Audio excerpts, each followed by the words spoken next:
Get into the action all summer long. Listen to that. Summer. Woo! The season's over. The NHL season's over. The NBA season's over. But there's still lots happening at Sports Interaction, including tennis, golf, whatever it is you're into, baseball, all happening right now at sportsinteraction.com/SDPN. And remember, everything's you can do before games, live and play all summer long. Head to sportsinteraction.com/SDPN or download the app to get started. It's 19 plus. Please play responsibly. Welcome to Nailing the Apex, everyone. I'm Tim Haraney. Please head on over to Spotify. Give us a 5-star rating and a follow. Same goes with Apple Podcasts as well. Write a review. Give us a rating, helps us grow the show. You can also watch us on YouTube now, and you can follow me on social media. Joining me today to go over the Belgian Grand Prix weekend is Mr. Jesse Blake. Jesse, what's happening, man? How are you? I'm good. It's fun watching a full F1 weekend where it's like Friday, there's something exciting. Saturday morning, it's 2 events you got to watch, and then Sunday you get the big race. I like these bigger weekends. I'm warming up to them. So I got a question for you. Do you like the sprint weekends? Like, do you like having that sprint race on a Saturday and then the shootout for pole position for that sprint race on a Saturday as well? Like, do you like that contained sort of day? Yeah, initially I was like a little hesitant on it because like I think it's a little too much content. For the average person, you work on a Friday and you're supposed to, if you want to tune into qualifying and all that, it's better to have that on a Saturday for somebody. But Saturday feels even more exciting because it's a full race weekend in 2 parts. You get the qualifying, then you get the race, and it's this whole separate entity. And I really like it. How are you feeling about it? I enjoy the sprint races. I just wish they actually meant something because last year, the year before with the sprint races, they actually set the grid for the actual race. And I actually kind of like that, but I also miss having qualifying like really, really mean something. You know what I mean? Like there is something special to me about qualifying because you're seeing who's the fastest driver and who is the fastest driver in the fastest car. And that you're seeing these guys push the car to the limit where, we get into the sprint, you're not really seeing them push the car to the limit. And same with the race because it's a bit more management at that point with the tire and everything. So, yeah, I like what they're doing with the Saturday. I just wish it meant something or had a bigger impact on the weekend. Mm-hmm. So maybe you have the sprint shootout for the sprint qualifying and then the sprint still is the qualifying for the Grand Prix or something like that? Yeah, kind of like that sprint race sets the grid for Sunday. Because like in go-karting, when you're younger, you kind of do like these heat races where that sets the grid for your main event type race, the following day. And I always really enjoyed that. I mean, it was always a lot of fun because there was a lot on the line and, and I just enjoyed the racing. But again, qualifying also means something to everybody, and I really like qualifying a lot. It was a interesting weekend. I mean, obviously with the weather that had rolled in, it was really inclement, and the teams didn't really get a chance to do long runs with heavy fuel loads and slick tires. So we didn't really get an understanding of like who was actually had really good race pace and who could manage the tire deg and the tire degradation with those heavy fuel loads. I mean, Red Bull Racing, obviously, Jesse looking untouchable again. Max Verstappen starting P6 because of the gearbox penalty that he and the team decided to take for this weekend. I did expect him to come through and take the win, but I don't think I necessarily thought he'd come through, take the win, and absolutely destroy his teammate. Yeah, I didn't know if it would be by 20 seconds like it was, which is just unreal. And there's so many layers to Max winning right now because you look at it and you look at F1 as a sport as a whole, and there's a lot of people complaining about the regulations and how the regulations allowed for something like this and utter dominance. And then you look at the other dominance and you're saying, are you losing F1 fans who are new to the sport, who don't really have an appreciation for what Max is doing? He's having one of the all-time great seasons in sports, period. Yeah. Like if you compare him across sports, who has been this dominant in any aspect. But fans tune in to see excitement and racing. And if you start the race and you already know how it's going to finish, even if a guy isn't even starting on pole, you'll lose some of the fans like that. But like for Red Bull, you can't take away from what they're doing, because you just have to applaud the ingenuity and just the great racing from Max and the car he's in. So it's this weird dynamic that's happening in the sport right now. Yeah, 100%. I mean, I think, for, again, like you had said, with new fans, I mean, this regulation change that we've entered into 2022, I mean, it should allow teams to get convergence faster. So when one team, nails a home run, essentially it doesn't take 3 to 4 years for a team to claw back that performance. They can try and get it done within a season. Obviously, granted, the season is still not finished right now, but we have seen teams like a McLaren claw back a second of performance, and we've seen other teams take massive steps now that they can compete against Red Bull in qualifying. And where at the beginning of the season, that wasn't really the case, was it, Jesse? I mean, now we're seeing, Lewis Hamilton gets pole position at Hungary, so it is now possible, and that a team can beat Red Bull in qualifying. Same goes with this past weekend. I mean, Charles Leclerc could arguably been legit on pole if he hadn't made a small little mistake, and so that's what we're seeing there. It's on the race pace side where Red Bull is really kind of stretching its legs, and big part of that is the tire degradation and how the car actually uses the tire degradation. But I mean, Jesse, like, you've watched Lewis Hamilton dominate seasons and races, but where would you yourself rank what Max is doing right now, like in the all time? Yeah, I think he's 2 race wins away from most consecutive race wins ever. I think the record's 10. If he hits that, then it's like, I don't think there's a good argument against this being one of the top 2 greatest seasons of all time. Like, you have the Schumacher season, where he clinched the World Drivers' Championship with, like, I think it was like 6-7 races to go. It was unbelievable. Yeah. And then you have the Vettel season where he won all of those races consecutively. But Max is right up there, and it's because of the car's performance on top of having an all-time great driver peak at his all-time powers. So you have this perfect storm, and then the rest of the field is under these regulations where they're all converged together. And we've said this before on this show, where it's like, if Red Bull didn't exist, this is going to be one of the greatest racing seasons ever. So you have all of these bunched up teams, but then this one outlier. So you take away from what the outlier is doing, but you have to put even more respect on the outlier, because they've found a way to trump the regulations and make this an unbelievable car. Oh yeah, 100%. I think you really nailed on something there. When when we talk about just the car in general and how Red Bull was able to do all this. For those listening and watching, you have to understand that Red Bull was only given 60% of wind tunnel CFD design time.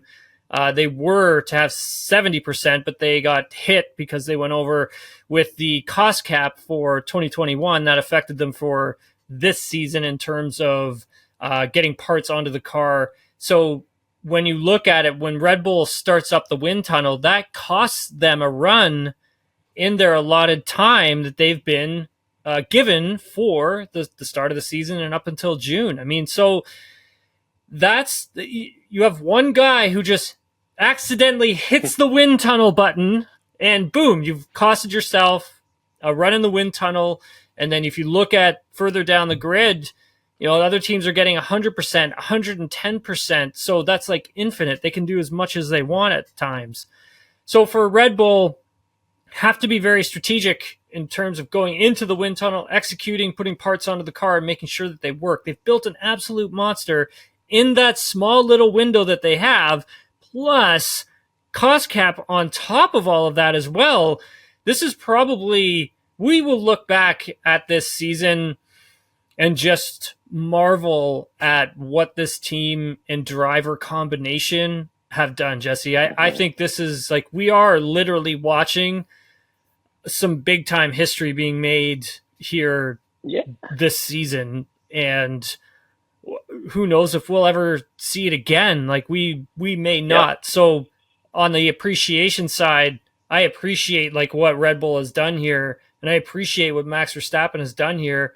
And then considering if you also look at it, you remember the days like Sebastian Vettel and Mark Webber, take those two teammates, right? Like Webber pushed Vettel like for championships, right? Like he pushed him. There were like a couple championships where he blew him out of the water, but there were also times where Webber really forced the issue. Then you look at Rosberg, Hamilton, those two pushed each other. You look at Valtteri and Lewis. I mean, granted, like Valtteri didn't win any championships, but there were seasons where he was competitive within the season. He was right there. Yeah. For this season, is there an argument to be even made for Sergio Perez? Like No. We see it at time, like week after week, we see it. He's 20 seconds ahead. He's 15 seconds. He's doing the extra pit stop for the fastest lap. Like it's become a game for Max to where he's just racing against himself, where he's doing time trials versus himself and not even his teammate, even though they're in the same car. The car is clearly built for Max, but he's able to get this extra even boost out of the same vehicle. And I was looking at some of the drag reductions, the DRS stats from the race today, and the percentage of DRS that the Red Bull is able to get as opposed to the other cars, it's otherworldly. And Max knows how to take advantage of every little corner, every little inch of the vehicle that he gets. And I want to do like something on my other podcast about like comparing this season to other great seasons across major professional pro sports. Because like you said, with the cost cap, Red Bull has a salary cap that's lower than everybody else's, and they're still so far ahead.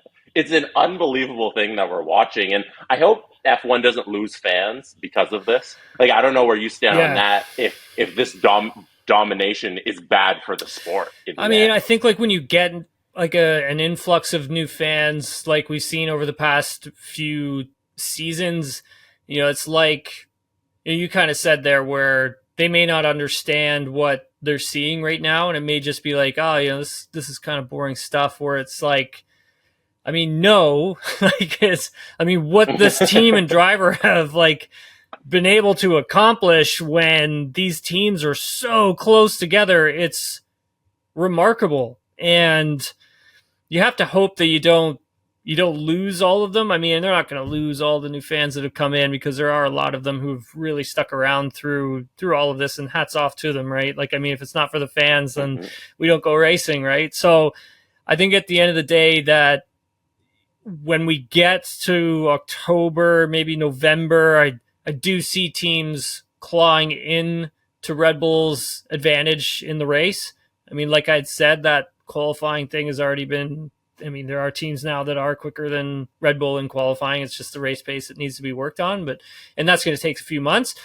But even looking at like 2024, even though, everybody's like, oh, well, Red Bull's already started working on their new car. I mean, well, so is everyone else. I mean, it's not like Red Bull is like the only one who's like, oh yeah, well, we got this sewn up. We're going to go work on it. You don't think Mercedes is like working on their 2024 car right now? Because I tell you right now, they are. I mean, they can do two things at once here, Jesse. Like, it's possible. Yeah. This isn't a one-off. This is going to probably be a one-off, I should say. Everybody else is striving towards getting next year's car right, so this doesn't happen again. No, everybody else is just sitting around being like, oh, Red Bull did this, they're going to do it again next year. They already started working on it. Everybody's working towards next year's car as well. Yes. Oh my God. Yeah.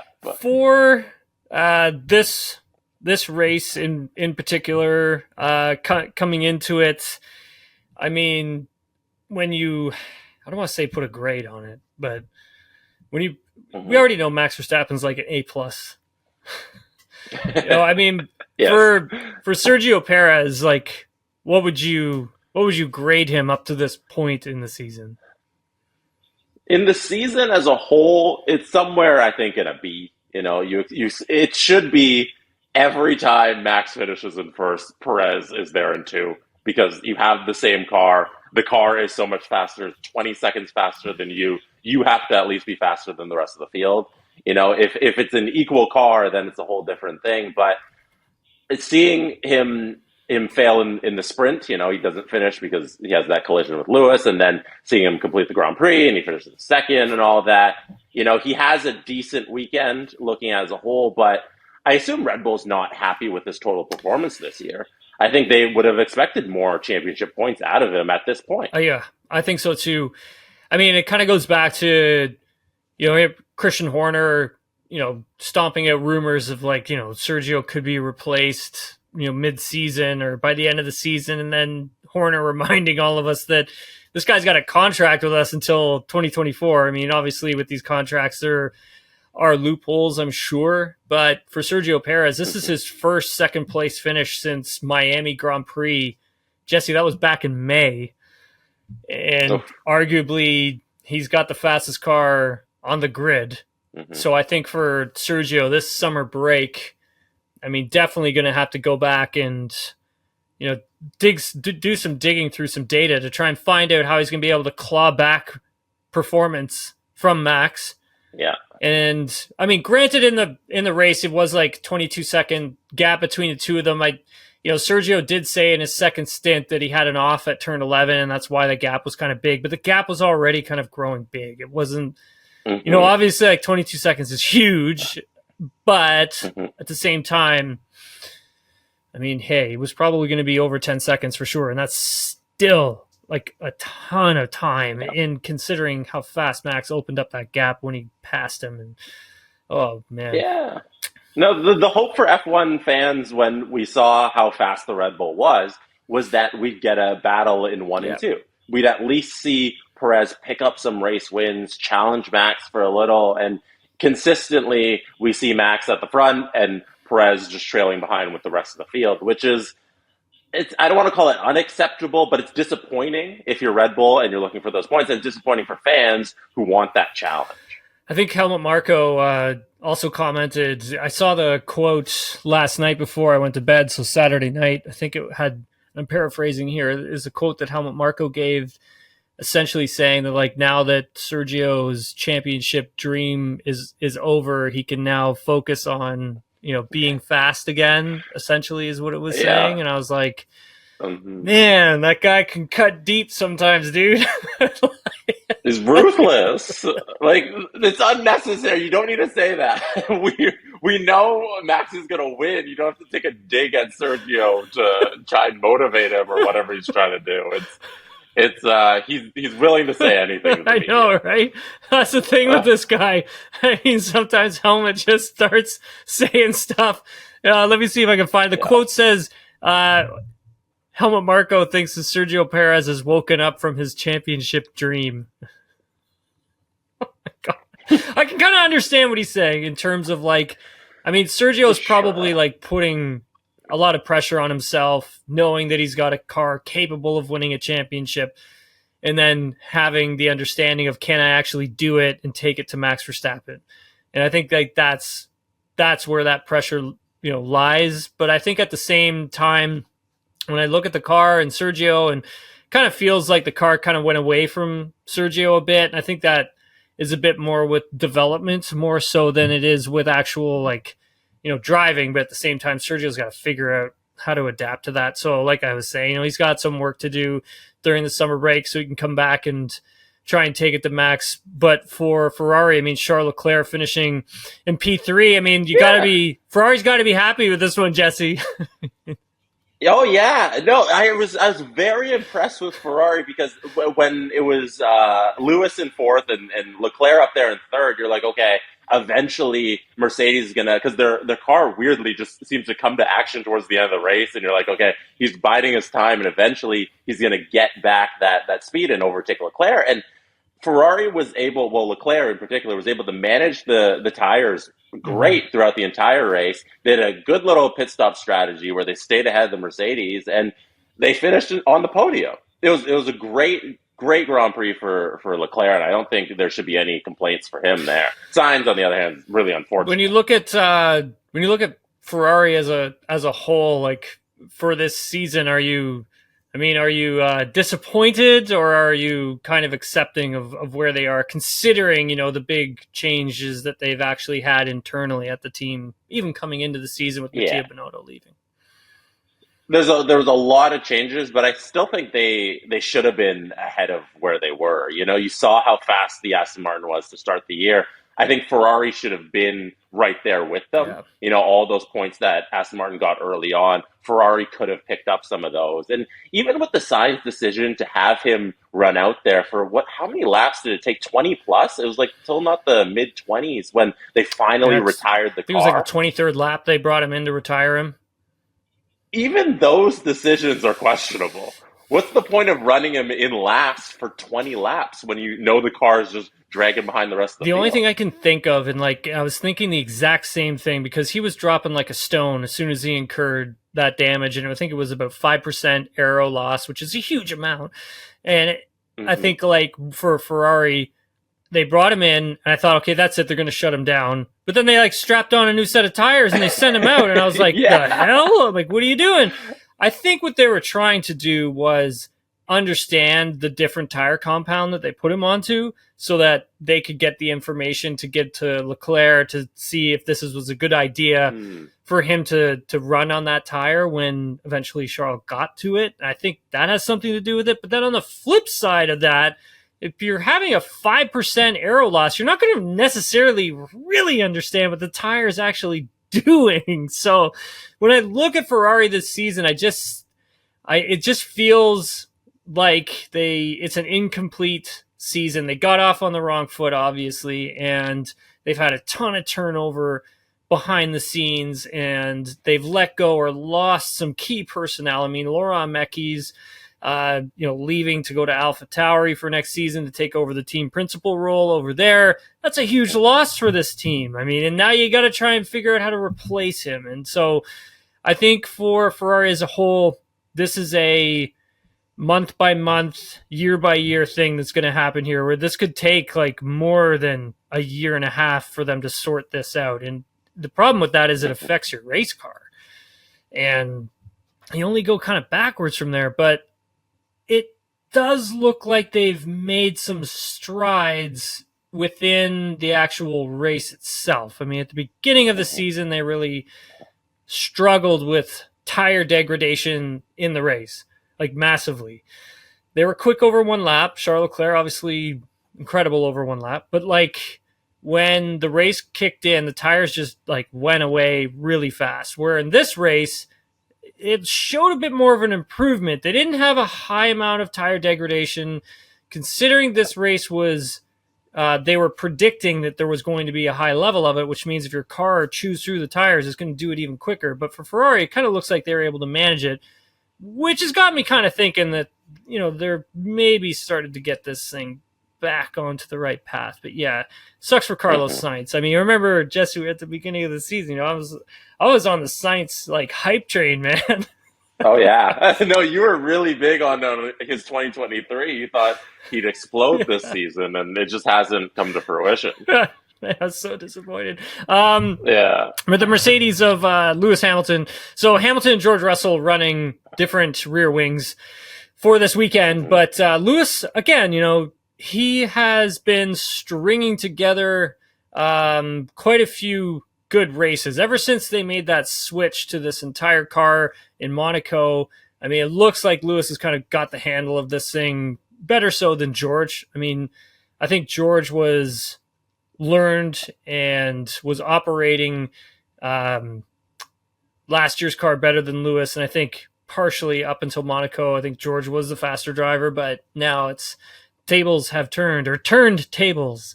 But yeah, no, good result for Lewis. I mean, P4, that's solid stuff, and fastest lap of the race too.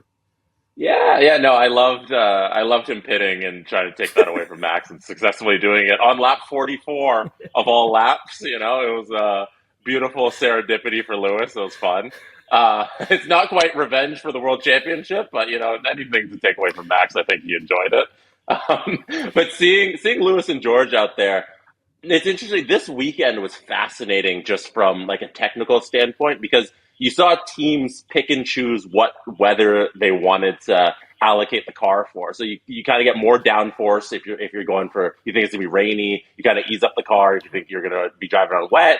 And with the two Mercedes cars, they split them. Yeah. So George was kind of more set up for the wet weather, and Lewis was for the dry conditions. And it was mainly a dry race, except for that little 10 minutes where we got the spitting of rain. And Lewis really took advantage of that. And like you said, he seemed to come into his own where every weekend he's going to be in either 2 through 5. Mm-hmm. He's going to land somewhere in there. He's probably going to finish either on the back end of the podium or just outside of it. And he's comfy, and if there's ever a mistake at the very top of the race, he'll be in a position to take advantage of it. And I think for this season, that's kind of all you can hope for if you're Mercedes. Yeah, I agree with you on that one. Fernando Alonso finishing P5. That's a big result for Aston Martin, Jesse. I mean, they've kind of they've gone backwards ever since the beginning of the Austrian Grand Prix, and up until now, it hasn't been pretty for Aston Martin, has it? Mm-hmm. No, and like the 2 points from Stroll too was, I think, a successful weekend out of them. It was unfortunate too. Alonso didn't complete the sprint race either, so no points out of that. But I think they'll be happy with the Grand Prix, and maybe that's a little sign that they can get things back on track with the other teams around them performing a lot better than them, like McLaren in particular. Yeah, one of the things with Aston Martin, I was hearing from Mike Crack on Thursday, and then I heard from their performance director Tom McCullough early on Sunday morning. So it's been a bit of a long day, but like it's interesting to note that Aston Martin brought this upgrade, so it was a floor, I believe it was, to the Canadian Grand Prix, and then they kind of had a few more smaller bits that they added to the car for the next race, and they felt that at the Canadian Grand Prix they were arguably the second fastest team, but the characteristics of the track are quite unique at the Circuit Gilles Villeneuve than to others that were coming down the pipeline, and the team and drivers were having trouble figuring out, what was going on with the car when they got to the next race, and then the one after that. So it looks like, and it sounded like, they have taken a wrong direction in terms of their upgrades for this car. And it started at the Canadian Grand Prix, and it's kind of snowballed downhill. And they've been trying to find data points to locate when, where, and how this has kind of all happened. And they've seemed to have figured it all out at the Austrian Grand Prix. They were able to bring another upgrade for this car for this weekend to help tweak it a little bit. And hearing from Tom McCullough, he made mention that there should be an aggressive development path for this car. They're going to bring some upgrades for it to Zandvoort, and then again they're going to keep developing it throughout the season, because they still have quite a bit of budget left. Apparently, according to him, they do have some money left that they can develop the car quite hard for the rest of the season, which is positive. I mean, if you're Aston Martin, it means you can make some pretty big steps if you hit those upgrades. But yeah, I think like one of the things I've noticed the most, Jesse, with this regulation change is just how, and I kind of alluded to it off the top, but just how fast teams can take big steps forward. Yeah. I have a question for you in particular, because you understand the ins and outs of how these teams build these cars. How does it happen when you mentioned that Aston Martin brought an upgrade that makes their car worse? How does that process happen? Because you bring the upgrade because you saw something in the planning, in the like aerodynamics, that'll make the car faster, and then you put it on track and it's slower. How does that process work? When you make an upgrade, you look at the performance aspect of it first, and with these teams, they run these things in the wind tunnel to see what works and what doesn't work. I think in Aston Martin's case, they've ran some things in the wind tunnel, and it looked like these things would work for the car. But when they actually put it onto the car and run it on the racetrack with, different pavement, different types of tires, different weather conditions, bumps, all of these different things, it kind of throws your data points kind of out the window at that point, because things are shifting and transitioning. But at the same time, with a new component, it has to find a way of working with other components on the car itself. So when these teams design, we'll just say a new front wing. So when a team designs a new front wing, that's a really big part for the car. And it's the first thing that's hitting the air when the car is going forward. And it's distributing the air across the car in different ways. So if you make a wrong move with designing that, then the air goes to different parts of the car where you don't want it to go. And that kind of ruins the whole balance of the race car. And so when these teams make these cars and make these upgrades, they have to make it in the understanding that it can work with everything else within the car. For Aston Martin, when they got to Canada and they introduced this new component to their car, it worked, but it only worked at the because of the characteristics of the circuit Gilles Villeneuve, simply put. Where when they got to another race, or they got to Austria, for example, it didn't work there, and they didn't understand why. Because was it tires? Was it the upgrades? Was it tire pressure? Like, they couldn't figure out where it was. And so essentially, when these teams get into the upgrades, that's kind of how it works. And that's why it's such a fine detail. But again, that's why it's so impressive to see what Red Bull has done. Yeah. Right? Like, it's right. I mean, it's been really big. There's a lot that goes into it. I'm literally giving you like bare bones of this entire thing, but like that could be a whole podcast. You literally can be a whole podcast. Yeah. George Russell finishing P6. I mean, good race for George. And he's been having some really good races, just not so much on the qualifying end. Lando Norris in the McLaren. Okay, that P7, so that P7 from Lando, that's quite surprising for me, Jesse, because you had mentioned it with the different aero packages that they were running this weekend. McLaren running a lot of downforce, and I didn't expect them to get into the points. Oh, yeah. No, McLaren was set up. If it's raining, we're going to be the fastest car on planet Earth. And if it's dry, we're going to be at the back of the grid. And Lando, all race, it looked like he was going to start dropping back from that. Once he got into that top 10 area, we're like, okay, he's in 7 now, but he'll drop back eventually because they're going to have to make a couple more pit stops and he won't be able to manage these tires. And unbelievably, he runs on those softs for 20-plus laps. He did a fantastic job with that, and he just stuck around, and the race came to an end, and he was in P7, and it was a fantastic drive from him. It's unfortunate with Piastri and not getting the room there on the opening lap, getting squeezed a little by the Ferrari, because who knows where Piastri and Lando could have finished. But yeah, just really impressive from Norris and McLaren as a team whole. The last couple of weeks, they've really been hitting their stride. Yeah, big time. What was Carlos Sainz thinking? Like, because I watched the replay and I was like, hold on a second here. I mean, like, Sainz kind of literally comes right out of nowhere, full lock. Like, he's locked up the tire already. And for Piastri, he's a bit of a sitting duck. There's not really much that he can actually do. I mean, I feel bad for Oscar, Jesse, because, like, I mean, he's really been looking good lately, and I think this could have been a good weekend for him. Yeah, well, we didn't even mention he finished P2 in the sprint. Yeah. Like, he led the sprint, which is a first rookie to lead any kind of race in F1 in quite a while. So to have him out there in front, and then he finished P2 on Saturday, and then you go into Sunday, and immediately that first lap, you get squeezed by Sainz there.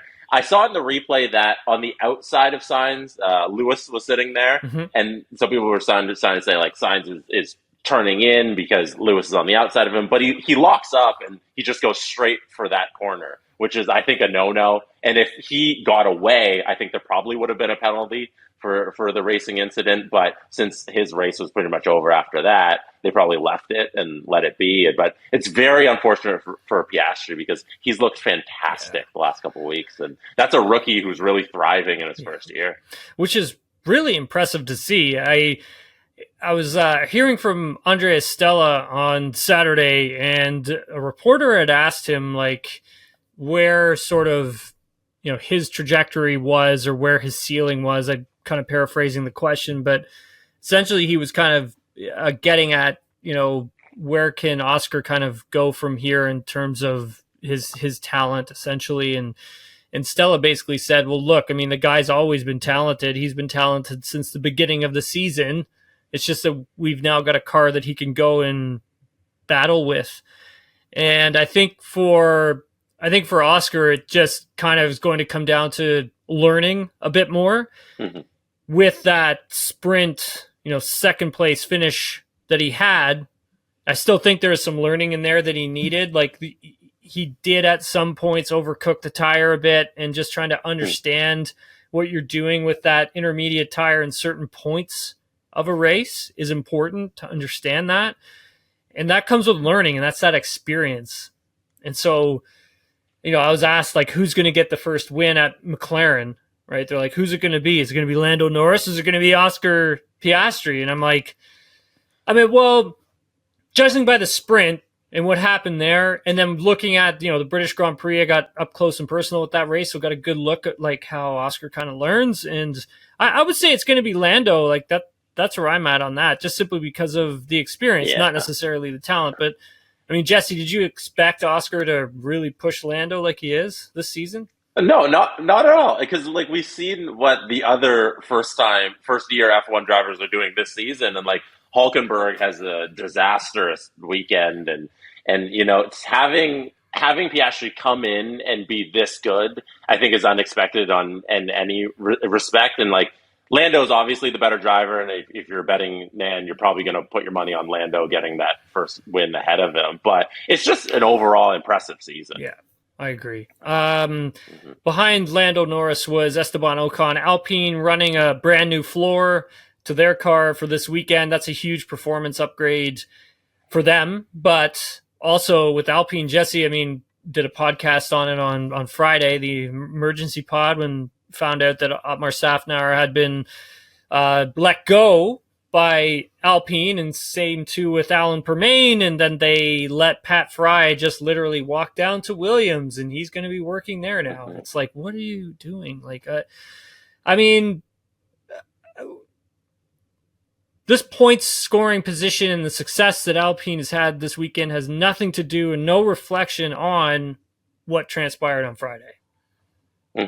Yeah, and I was so caught off guard by the decisions they made, because I didn't think things were so terrible over there. From the outside looking in, it doesn't seem like there's all of these issues and they need wholesale changes.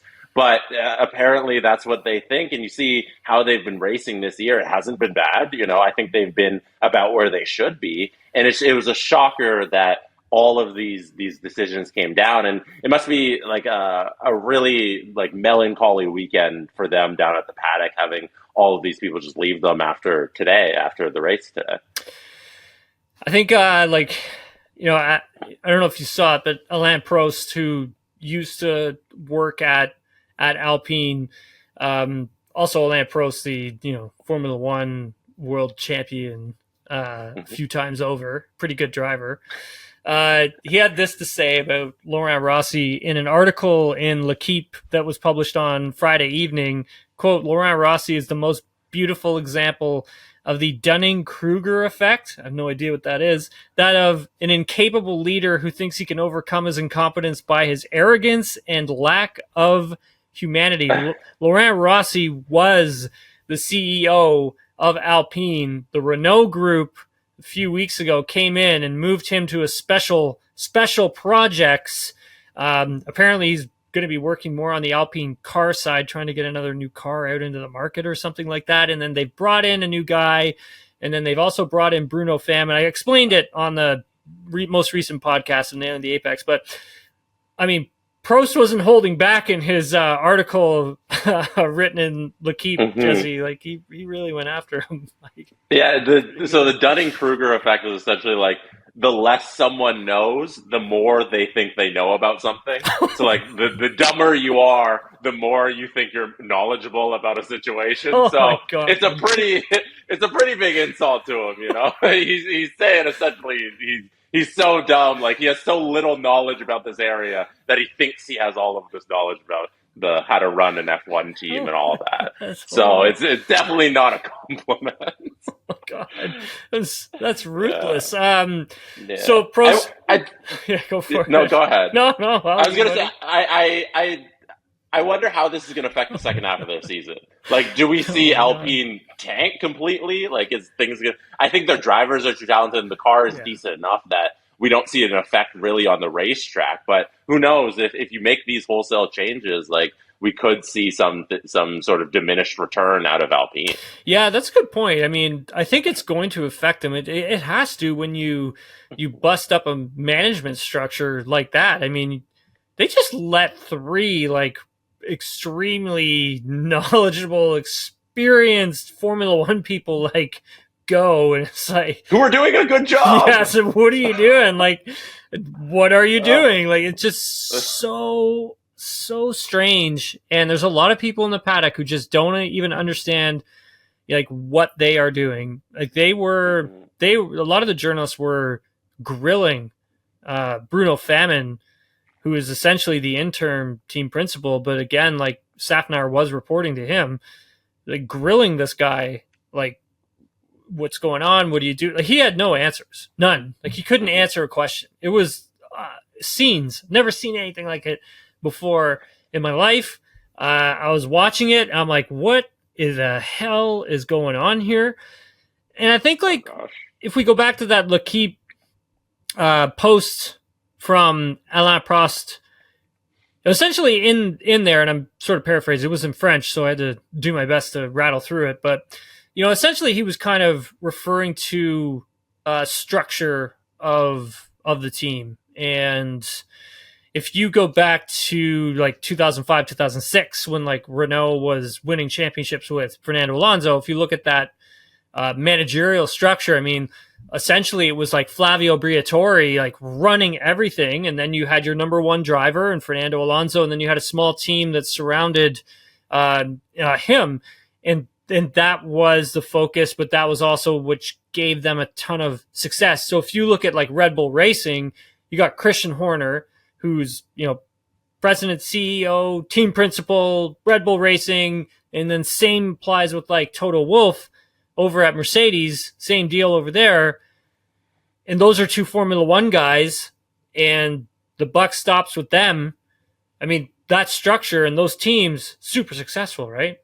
Where here you've got like the Renault group on top of Alpine. So you've got all these different like management structures who I don't feel necessarily really know Formula One, like in like intimate detail. And that's where you need those guys like Otmar Safnar, Alan Permain, Pat Fry, like, because they've been in it for so long, where, you know, you take a look, to give you an example of how, you know, something can work with inside Formula One.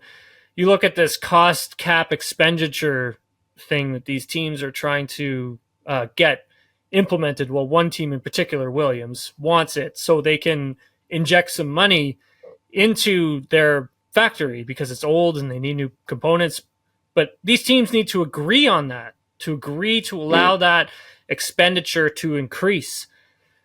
And so you need votes. So you need teams on your side, right? And if you're like an outsider who hasn't put their time into Formula One and people don't know you, there's no way you're getting like the votes, right? Like it's super difficult. It's like you need folks who are really involved in Formula One so they can help you like on different projects, on different things, grow the brand, grow the car, grow the team.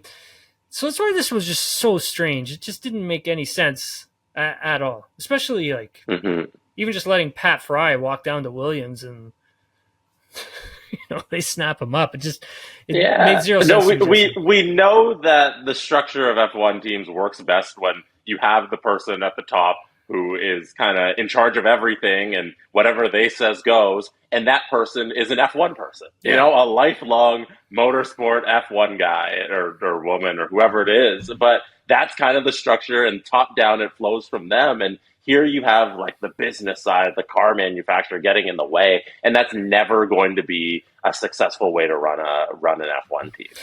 Lance Stroll getting P9, and then you had Yuki Tsunoda grabbing a point for AlphaTauri. What'd you think of that? I'm slowly becoming a big and bigger Yuki fan every week.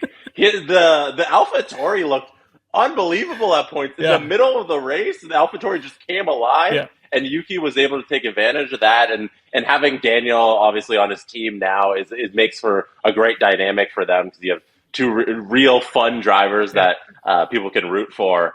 And I love what I've seen out of Yuki the last couple of weeks. It seems like he can't break through finishing 10th. That's his thing. I finished 10th, and that's where I'm going to be. So hopefully he gets just a couple more places higher, and we get like a nice 7th place finish for Yuki, because I think he deserves it the way he's been driving the last couple of weeks. Yeah, I think so too. I mean, that car, obviously, we've mentioned it on the podcast a million times, like at the British Grand Prix, that they've really changed a lot on the car, and I think Yuki's doing a great job of extracting the performance, and Daniel Ricciardo actually has been doing a pretty decent job as well. He looked really handy on Saturday, and then obviously had his lap time deleted on Friday during qualifying, and that's what put him so far back. But that's essentially, if that hadn't have happened, he would have qualified pretty high up on the grid as well. And we probably could be talking about Yuki and Daniel battling for that final point.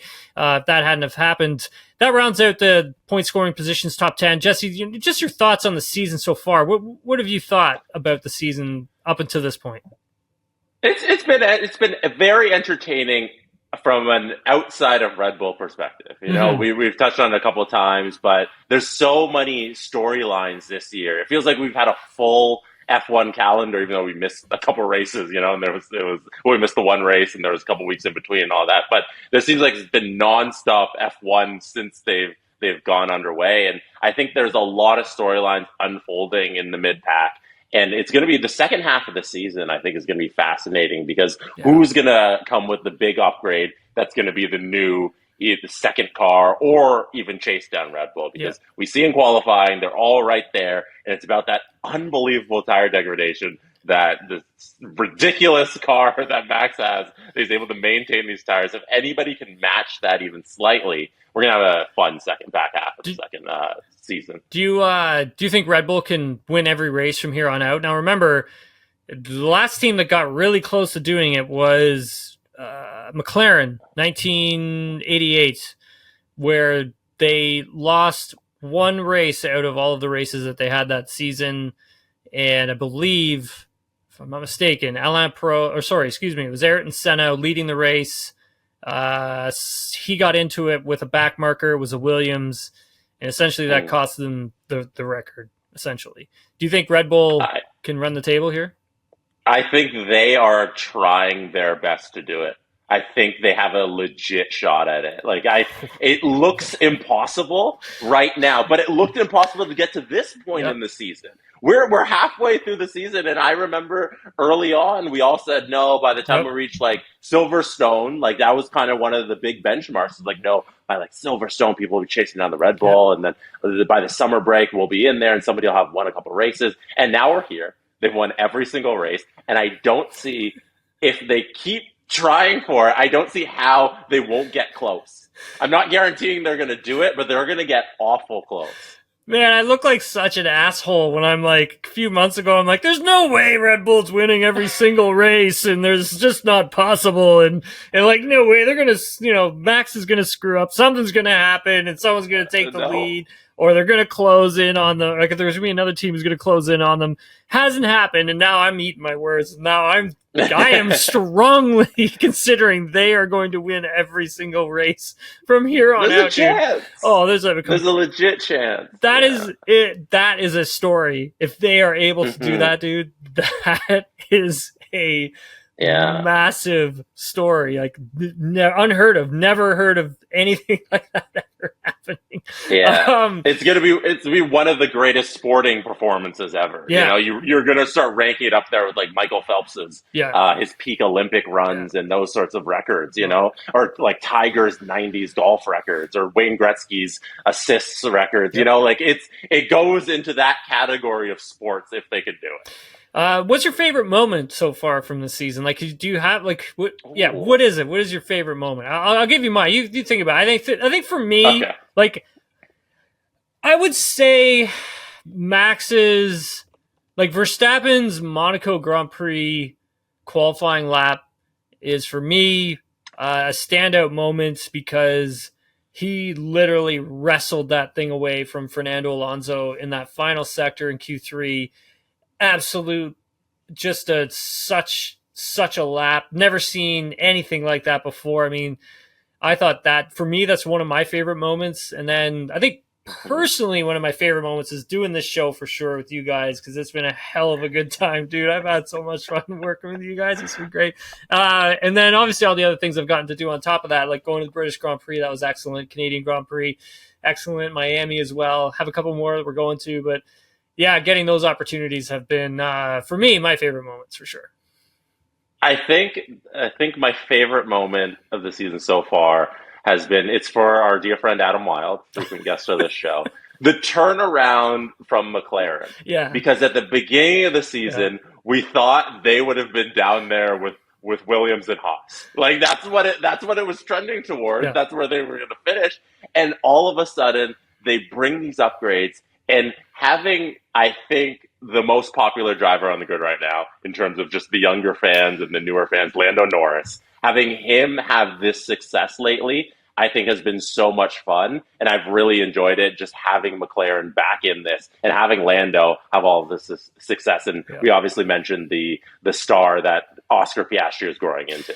I'll explain real quickly the summer break and what kind of happens there for the teams, Jesse, and then we'll get into the debrief. We got a couple questions that we'll get to, because I've had some people asking me about, summer break and what are the teams allowed to do, what are they not allowed to do, what can the drivers do. I mean, essentially for the drivers, I mean, they can do whatever they want, essentially. I mean, they can, for the most part, a lot of them will probably go away on vacation, but for the most part, keep the physical fitness high. They'll probably do a lot of go-karting, especially the younger drivers, stay sharp, work on your push-cool push, that kind of thing. But for the teams, there's a mandatory factory sort of team shutdown. And so that's essentially where the work is extremely restricted to just basic functions to make sure the team keeps turning over. And the rule for that, it's Article 21.8. It's in the FIA F1 sporting regulations. So teams cannot work on car design. Teams can't work on car development. They can't work on the production of parts. That includes planning and having meetings. No wind tunnel, no parts can be made during this 14-day period. Now, teams can, however, repair damaged cars, but they need permission from the FIA to go and do that.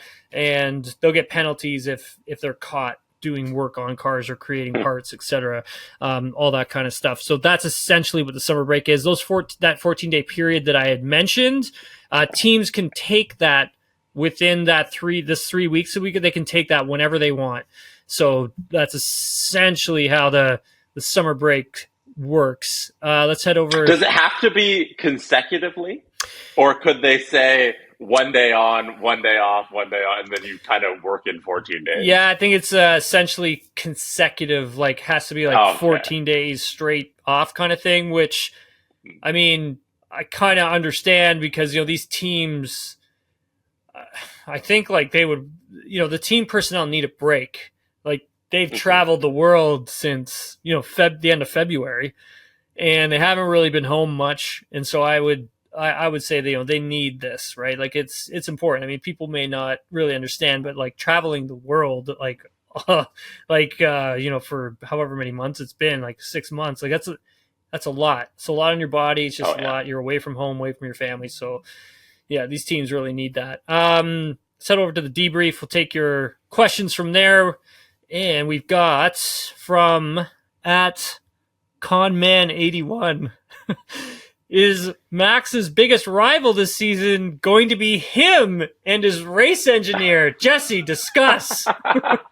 Max and GP have the most hilarious dynamic on the radio in the sport right now. Like the way they neg each other back and forth is unbelievably fun, and I live for it every single race. Like we saw it on Sunday.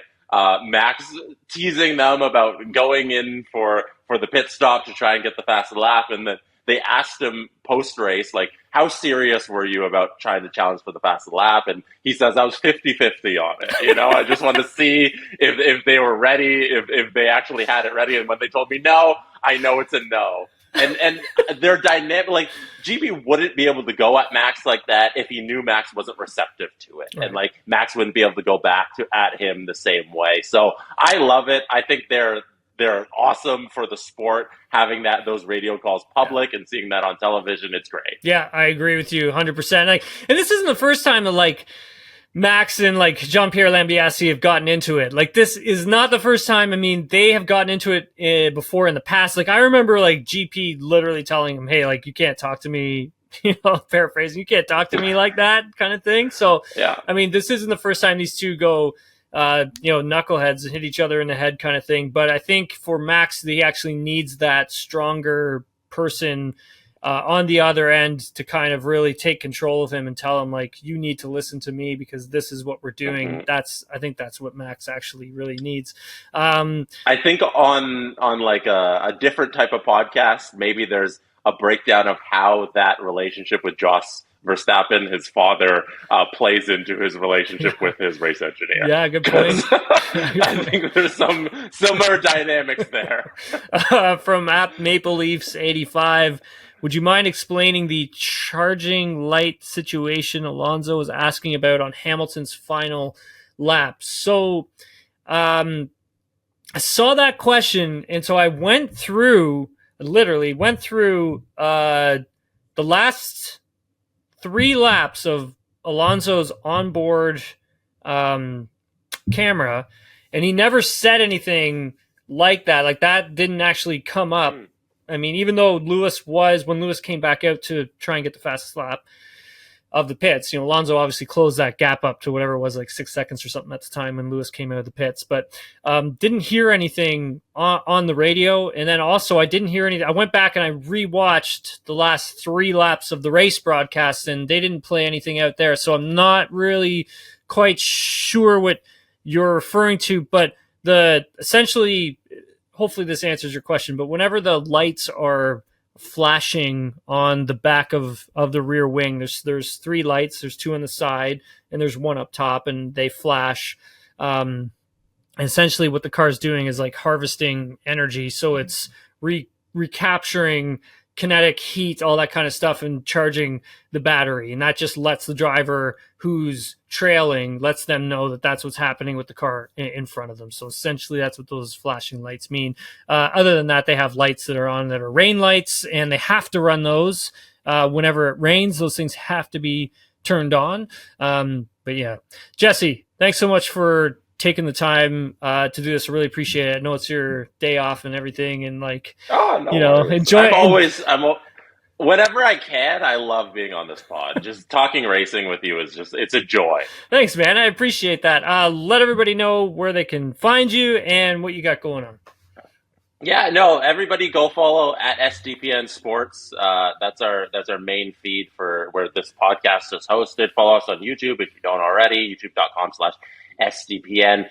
Our content has slowed down a little because it's the summer months and we're doing our thing, but expect a pickup late mid-August for all of your favorite hockey and basketball programs that are on network. And obviously, Nailing the Apex will keep charging on. Yeah, Jesse, thanks again. Really appreciate you taking the time to do this. Even though summer break is upon us, we are not shutting down the factory at Nailing the Apex. We're gonna keep this bad boy going. So we'll have some pods coming out next week and the week after. Have a actually really cool guest coming out in 2 weeks. I don't want to ruin it, but it's about engines, and we're going to talk about Formula One engines, and this person's as a very high level, has their hands on these engines, so don't want to ruin it. That's as far as I'll get into it for now, but going to have this gentleman on in the next few weeks, and yeah, we'll have some more pods coming out. If you want more Nailing the Apex, you can get it wherever you get your podcasts. Head over to Spotify, give us a 5-star rating and a follow. Same goes with Apple Podcasts as well. give us a follow on there, and then also write a review because it really helps us grow the show. You can watch us on YouTube, and you can follow me at Tim Haraney. And thanks very much, everyone, for taking the time to watch and listen. We'll talk to you all in a few days' time.